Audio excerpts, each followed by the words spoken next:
7. Par l'esthétique, un sujet devient une personne. En tant qu'un sujet trouve sa dignité dans son rapport à l'éthique et que la pratique de l'éthique produit une esthétique, c'est par l'extension de cette esthétique que le sujet quitte sa condition bestiale et primitive pour se hisser jusqu'à la dignité de personne. De plus, en tant que le monde est éthiquement vierge, l'éthique revêt sur le monde l'apparence par laquelle il prend sa dignité.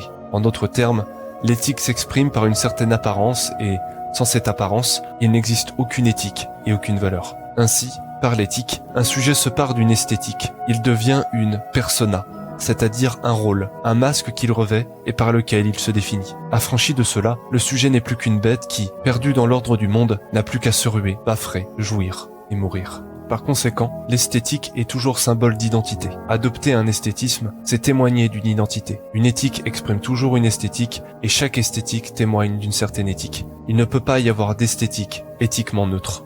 De plus, comme l'homme n'a d'identité naturelle que celle de sa condition et de sa capacité mimétique, il se dirige instinctivement vers les objets qui tendent à l'affirmer dans l'idée qu'il a de lui. Aussi, à force de faire et de vivre, l'homme va de plus en plus constituer son habitus de signes qui témoignent de cette identité. Tant et si bien que chaque instant au contact de son habitus l'affirme un peu plus dans sa propre idée de lui-même.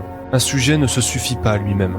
Il ne se sent lui-même qu'en étant autre. En clair, l'esthétisme permet au sujet de devenir l'idée qu'il a de soi. En agissant, en pensant, en un mot, en vivant comme ce à quoi il s'identifie, le sujet se sent exister quand il se rapporte à l'idée qu'il a de lui et qu'il réaffirme à chacun de ses actes. Par l'habitude, il finit par se convaincre qu'il est véritablement comme l'idée qu'il se fait de lui. D'une certaine manière, il l'est en effet, puisque tout ce qu'il donne à voir, toutes ses qualités, tous ses actes témoignent de cette idée qu'il croit être. En un mot, c'est l'éthique qui extirpe un sujet de sa condition de bête aux pulsions primaires pour l'élever au rang des individus civilisés. Et c'est par l'esthétique que le sujet peut jouer le personnage qu'il veut être et, à force d'y jouer, il finit par le devenir.